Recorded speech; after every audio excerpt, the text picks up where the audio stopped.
COVID-19 has made working virtually necessary. And this means that learning to lead in a virtual environment is now absolutely essential for entrepreneurs. How do you effectively lead an online virtual team? Dr. Canute Thompson is back to tell us how you can be a boss online. I'm Kalila Reynolds, and it's time for another episode of Money Moves JA, brought to you in partnership with Exim Bank's Business Advisory Service, giving you the tools to grow your business. And make sure you watch this video to the end because I have a giveaway.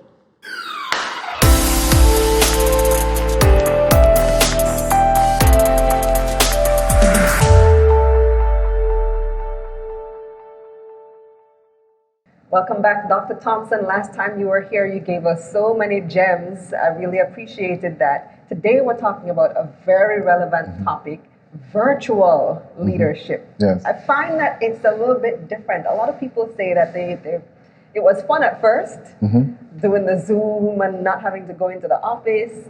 But after months of this now, some people miss the personal interaction. Right. So how can you be an effective leader virtually?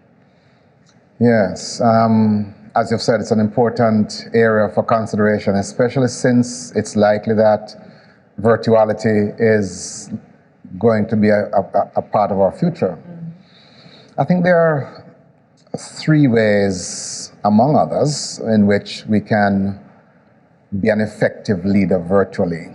And the first I suggest goes back to an old principle in management and leadership. It was called in those days management by objectives. I think a more appropriate word these days is management by deliverables. And that particular approach is as relevant to what I call the era of virtuality as it would have been to the era of face-to-face. But the thing about face-to-face is that you saw people there, so you could kind of cow them or supervise them. When you manage by deliverables, it doesn't matter what people do with their time otherwise. Your concern is that they produce this report by a particular time, to a particular standard. This invitation to virtuality has been at us for the last 30 years, So you're not policing what time people clock in and Precisely, clock out, as long as they get the job done. As long as they get the job done. And the efficient person might take 4 hours to do a particular task, whereas another person might take an entire day. What the organization needs to do is to agree what the scope of the work is and set a standard time for it. So if it's agreed that this particular task takes 6 hours, then the person who is able to complete it in 3 hours is free to do whatever they want with the next 3. Go on to something else or go to the beach, all right? Because they have done what is expected of them, all right? So it is not, so one of the things you want to avoid is to have persons individually and capriciously decide how long the thing should take. It should be decided in a coordinated and corporate manner. All right. I remember I was somewhere overseas. I was at the bus stop and saw this lady who looked Jamaican. So I began talking to her and discovered that she's from Duhaney Park. I think this might have been in Toronto. And she was on her way to work. This was like 11 o'clock. And she told me that she partially telecommutes. So she works in the accounts department, and she's expected to produce a particular report. It's a financial entity. She's to produce a particular report by 7 a.m. each morning. And that's a report that informs certain decisions that the organization takes. And by agreement, the report takes 4 hours to be produced. Might be 4 or 2, whatever it might have been. So when she emails that report at 7 a.m. in the morning, it's date stamped. I think it might be a 2-hour report. It's date stamped 7 a.m. As far as the organization is concerned, she has been at work for the last 2 hours. So when she gets in at 11, her effective starting time for work is 9 o'clock because she has produced 2 hours of work, all right? Before 7. Before 7, all right. So that's management by deliverables, all right? But are you familiar with, I think it's Parkinson's Law, it's called, work expands to fill the amount of time that you have to do it. So if you give somebody a day to do something, it will take a day, and if you give them a week, it will take a week. Yeah. Well, I suspect so, and there's some wisdom to that. I think one of the ways to cure that is by what I would call this second approach to leadership in a virtual space is what I call self-accountability, where the individual recognizes that he or she has a duty to be as productive as he or she can. And so having discovered that this task, which might have been new, can take 2 hours instead of 4, which was agreed, to report that, to share that, and increase his or her output by accepting additional responsibilities and tasks within the space of a day. I think there are a good number of people who are naturally prone to want to get away with as much that they can. But overcoming that tendency requires a kind of organizational culture where people feel that they own the organization. There's a sense of ownership. So to produce 4 hours of work in an 8-hour day doesn't feel in a context where people feel that they own the organization will bring a sense of guilt. So people want to do more because to do less is to hurt themselves, which then comes to the third element. So I said management by deliverables is the first, self-accountability is the second. The third is what I call authentic collective ownership. Authentic collective ownership. So I'm part of the organization. I remember in the 1990s I was working with, at that time, the Jamaica Telephone Company, and Senior Vice President of blessed memory, William Bertram, we were having a senior managers meeting, and he said words to the effect, "We have $1 billion company to run." All right? He didn't say I, he said we.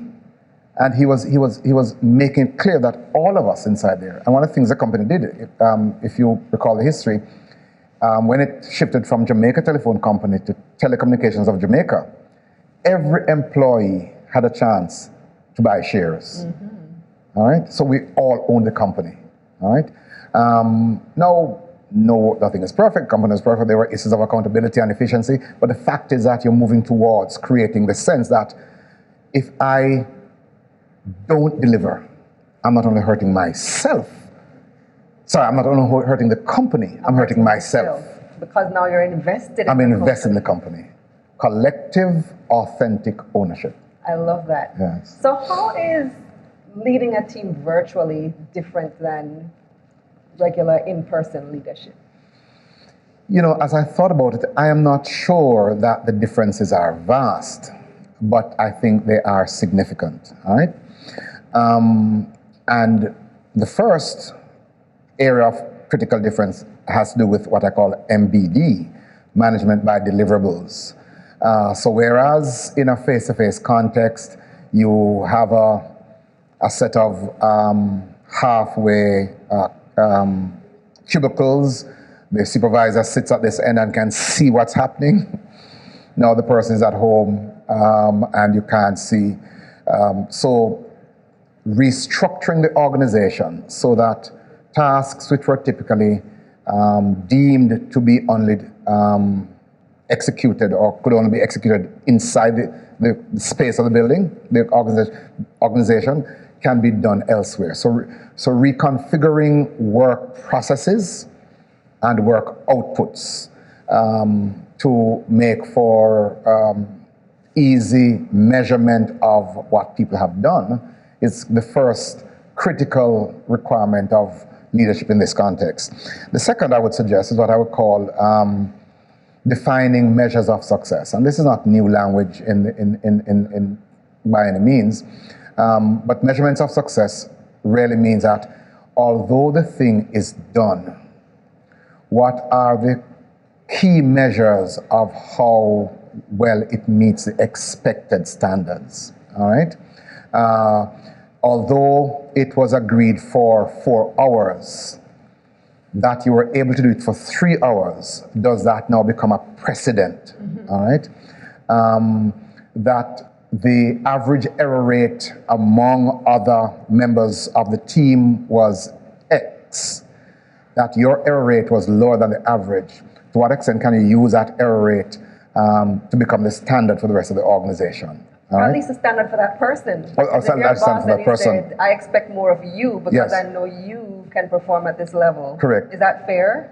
It's fair, but it also requires some additional analysis as to whether or not this level of performance was affected by other favorable variables, like there were fewer people in the organization that day. There was less distraction. Yeah. So you have to take account of some of the factors that are responsible, and then see the extent to which you can scale or replicate those factors. Right. Because if somebody has more experience, you have a rookie who just started last week and somebody who's been with you 10 years. Indeed. I will expect the person with 10 years to complete the task in 2 hours. Without a doubt. The rookie would take all day because they're just learning. Precisely. To what extent or how important is it to check in with their team and their emotional wellness? Because now we're not having that general face-to-face interaction, and perhaps the introverts love it, but those who thrive on social interaction may be going through a slump. It's exceedingly vital. And in some countries, including the US and some East Asian countries, the rate of suicide has gone up, not only among employees, but also among students. And it is in part attributable to a sense of isolation, what you may want to call the COVID factor. It's important that you find ways of creating opportunities for interaction, virtual parties, using the same methods you used in face-to-face. So you have your sing-alongs, you have your chit-chats, you have your serious introspection, but you're doing it virtually. And I think karaoke is a great idea.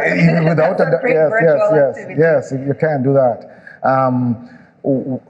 One of the things that we also need to avoid is this notion that because you need to check on people, you have these regular meetings. Guard against meeting for meeting's sake as a way of keeping tabs on how people are performing.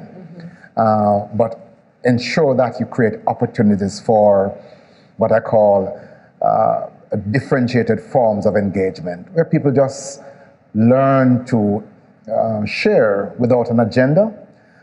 You'll find that after a while, the need for it will become less. But the declining interest should be seen as an opportunity to review what is being done, but it might also be an indication that there is no need for it, and people are becoming less anxious, less isolated, and so on. Well, thank you once again for your insights, Dr. Thompson. It's about that time that we do our giveaway question, so take it away. All right. So the giveaway question for today is, what does MBD mean? MBD. Dr. Thompson is a man who loves his acronyms. I remember this one. Do you? Answer over on Exim Bank's Instagram page at EximBankJA. You can win a lovely prize from Exim Bank's Business Advisory Service. And now let's recap Dr. Thompson's main points. Virtual leaders should manage by deliverables. Great virtual leaders leave space for employees to be self-accountable. It's important to make employees feel invested in the company, and virtual leaders should create opportunities for interaction. With virtual work, business owners have an opportunity to rethink and reshape their relationships with their teams. This will help develop new ways to achieve goals and create a productive, engaged working environment. Remember, the new normal, it's up to us. That's it for this episode of Money Moves JA, brought to you in partnership with Exim Bank's Business Advisory Service, giving you the tools to grow your business. Visit their website, eximbankja.com. I'm Kalila Reynolds. Until next time.